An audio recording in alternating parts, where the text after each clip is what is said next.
रावेर लोकसभेतील महायुतीच्या अधिकृत उमेदवार रक्षाताई खडसे यांच्या निवडणूक प्रचारार्थ मतदारसंघातील कुर्हा येथे 9 मे रोजी जाहीर सभेचे आयोजन करण्यात आले होते. रावेर लोकसभा मतदारसंघात येत्या 13 मे रोजी निवडणुका प्रक्रिया संपन्न होणार असून निवडणूक रिंगणातील सर्वच राजकीय उमेदवारांनी आपापल्या निवडणूक प्रचाराची जोरदार रणधुमाळी सुरू केली आहे. मतदारसंघातील निवडणुकीचे चित्र पाहता निवडणूक रिंगणात असलेल्या एकूण 24 उमेदवारांपैकी महायुती आणि महाविकास आघाडीच्या उमेदवारांमध्ये सरळ लढतीचे संकेत दिसतात.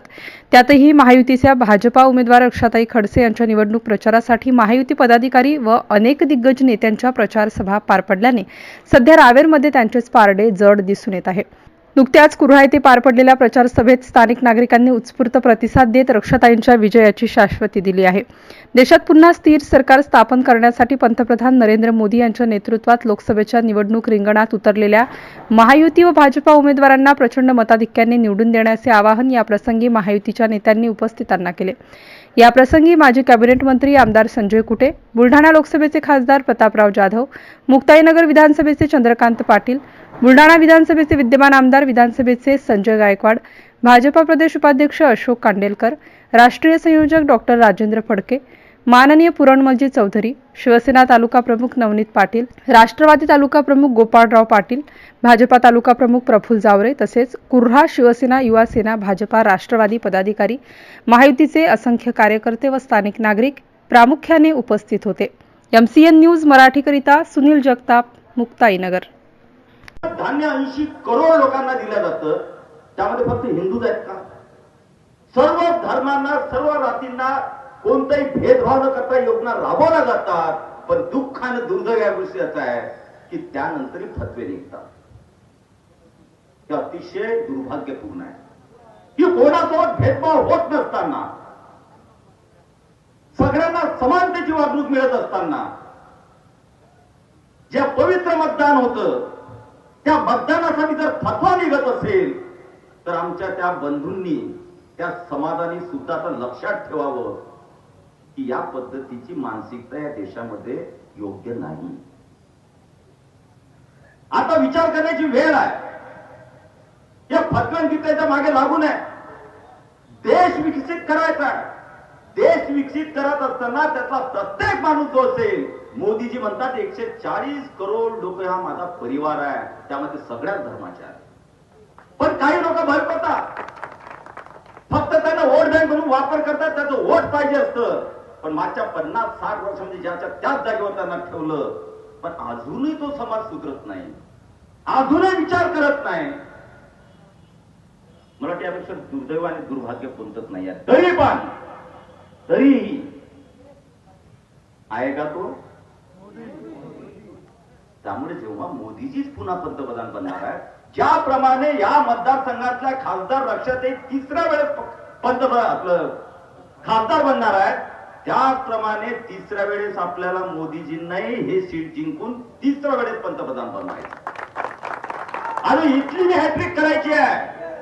आणि देशात पंतप्रधानांना सुद्धा तिसऱ्या वेळेस पंतप्रधान आपल्याला हॅट्रिक साधायची आहे. मी फक्त शेवटचे 2 मुद्दे घेईन आणि भाषण विराम करेल. कारण आता चंदूभाऊ आलेले आहेत. आम्ही मागच्या या 1-1.5 वर्षाच्या पूर्वीचं इकडलं वातावरण बघितलं. त्याच्या पूर्वी 2.5 वर्ष चंदूभाऊची नामची एक योजना आहे दोघांची. म्हणजे कुर्हा जिल्हा परिषद सर्कल आणि जळगाव संग्रामपूर मधले गावं, जे कुर्हा वडोदा इस्लामपूर योजना आहे आपली. 2.5 वर्ष फाईलला ब्रेक लावला होता. 2.5 वर्ष. तेव्हा चंदूभाऊ सत्तेत जरी होते तरी पण तिथं कुठेचाही मतदारसंघ आहे तो विरोधी पक्षाचा आहे. म्हणून माननीय उद्धव ठाकरे यांनी ही फाईल 2.5 वर्ष दाबून ठेवली. 1 रुपया दिला नाही. पुढे इन्व्हायरमेंटल क्लिअरन्ससाठी फाईल पाठवून काहीच केला नाही. त्यानंतर आता हे सरकार आल्यानंतर आम्ही दोघांनी ती फाईल काढली. आज आपल्या केंद्र शासनाकडून त्याला मंजुरात घेतली. आता त्याचं काम चालू. 2.5 वर्ष ती योजना आपली लपवली. त्या योजनेचा 2.5 वर्षात या पाणी आपल्या कुर्हा वडोदा भागासाठी, शेतकऱ्यांसाठी सिंचनाची मोठी व्यवस्था झाली. कारण 17,000 हेक्टर ओलिताखाली त्या इस्लामपूरच्या डॅम मधून पाणी आपल्याला मिळणार आहे. आणि अशा पद्धतीने एकीकडे चाललेले सरकार आणि दुसरीकडे विकासाचं विजन ठेवून चालणारे मोदीजी आणि माननीय एकनाथराव, माननीय देवेंद्रजी, माननीय अजितदादा. त्यामुळे तुम्हाला फरक तर समजला असेल, तुम्हाला विचार करावाच लागणार. तुम्हाला विचार करावाच लागणार आहे.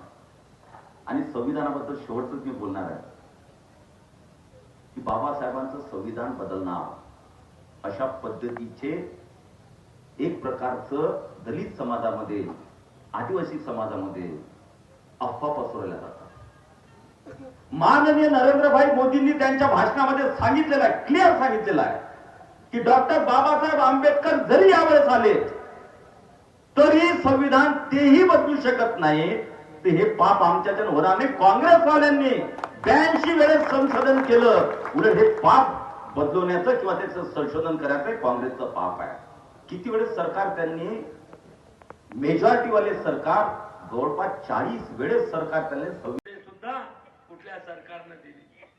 आणि म्हणून आपल्याला आपल्या या रावेर लोकसभा मतदारसंघातून आपल्या ग्रामीण भागाच्या शेतकऱ्यांच्या हितासाठी, सर्वसामान्य गोरगरीब मजुरांच्या हितासाठी, कामगारांच्या हितासाठी, तरुणांच्या हितासाठी पुन्हा आपल्याला नरेंद्र मोदीजींच्या नेतृत्वातलं सरकार केंद्रामध्ये आणायचं आहे.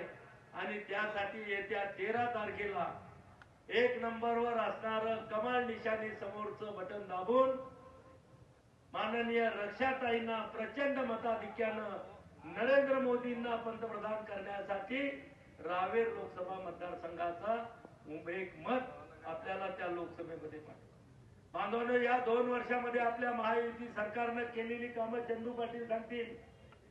या 2 वर्षात किती करोडो रुपयाचा निधी त्यांनी या मतदारसंघामध्ये आणला, संजयजी गायकवाड बोलणार आहे ते सांगतील.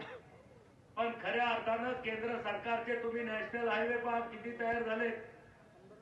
पूर्वी 10 वर्षाच्या अगोदर रस्ते कसे होते, आज कसे झालेत. रेल्वेचं जाळं किती मोठ्या प्रमाणामध्ये त्या ठिकाणी वाढत आहेत. ज्या रेल्वे स्टेशनवर अर्धा तास उभं राहायचं म्हणलं तर लोकांना ओकारी व्हायची, आज लोक प्लॅटफॉर्मवर बसून त्या ठिकाणी जेवण करताना आम्ही पाहतो. इतकी स्वच्छता आता रेल्वे स्टेशनच्या प्रत्येक प्लॅटफॉर्मवर आम्हाला बघायला मिळते. बांधवांनो, हे आमचा विकास आहे. ही आमच्या देशाची अर्थव्यवस्था सुधारते आहे. आज जगामध्ये आम्ही 5व्या नंबरवर आहोत आणि पुढच्या 5 वर्षामध्ये भारताची अर्थव्यवस्था ही 3ऱ्या नंबरवर येणार. 3ऱ्या नंबरवर म्हणजे अमेरिका, रशियाच्या पंक्तीमध्ये आपण घुसणार. बांधवांनो, या 10 वर्षाच्या अगोदर दररोज अतिरेकी आतंकवादी या देशामध्ये घुसून अनेक शहरांमध्ये बॉम्बस्फोट करत होते. अनेक निष्पाप लोकांचे मुर्दे त्या ठिकाणी पडत होते. पण आज नरेंद्र मोदींनी जो सर्जिकल स्ट्राईक केला, पाकिस्तानमध्ये घुसून त्या आतंकवाद्याचा खात्मा केला, आज कुठेतरी ऐकायला मिळतं कुठं बॉम्बस्फोट झाला म्हणून. जेवढी चावी खेळण्याला दिली तेवढंच खेळणं टुक टुक टुक टुक चाललं आणि स्टॉप झालं. मग असा मुकादम पंतप्रधान आपण देशासाठी देणार आहे का? एकीकडे आज आपण 405च्या दिशेने आहोत, 405च्या उंबरठ्यावर आहोत. उंबरठा फक्त पार करायची देर आहे आणि दुसरीकडे अजून 40चा पण मेळ नाही. त्या सगळ्या प्रधानमंत्री कोण होणार अरे त्यांच्याकडे चेहराच नाहीये. असे लोक आता आपल्याला प्रधानमंत्री स्वप्न बघायला लागले आणि हे लोक देश कसा सांभाळणार? स्मरण करा, 15-20 वर्षापूर्वी पाकिस्तानचा आतंकवाद एवढा वाढला होता की आमची अमरनाथ यात्रा बंद पडली. वैष्णवदेवी यात्रा आम्ही होऊ देणार नाही. दिल्लीचा प्रजासत्ताक दिवस आम्ही होऊ देणार नाही. 15 ऑगस्टचा झेंडा वंदन आम्ही होऊ देणार नाही. पण या 56 इंच छातीच्या प्रधानमंत्र्यांनी जम्मू काश्मीर मध्ये जाऊन छत्रपती शिवाजी महाराजांचं स्मारक उभं करून दाखवलं आणि पाकिस्तानला दाखवलं की आता या श्रीनगरच्या रक्षेकरता छत्रपती शिवाजी महाराज प्रत्यक्ष या ठिकाणी आलेले आहेत. ज्या ठिकाणी तिरंगा फडकत नव्हता तिथे आमचे छत्रपती शिवाजी महाराज येऊन बसवले. हे धाडस आमच्या प्रधानमंत्र्यांचं आहे. आणि म्हणून त्या काळात आपण पाहिलं किती सैनिकांना वेचून मारलं जायचं. बॉम्बस्फोटात किती भारतीय नागरिक ठार झाले. मंदिरं सुरक्षित नव्हत्या, यात्रा सुरक्षित नव्हत्या. हे सगळं पाकिस्तानची काँग्रेसने आमच्या भारत देशाला मंडलिक करून टाकलं होतं. पाकिस्तानचे तळवे चाटत होते काँग्रेस सरकार. एखादा आतंकवादी पकडला तर त्याला फाशी द्यायची नाही. पाकिस्तानचा दबाव आला की शेपूट घालायचं.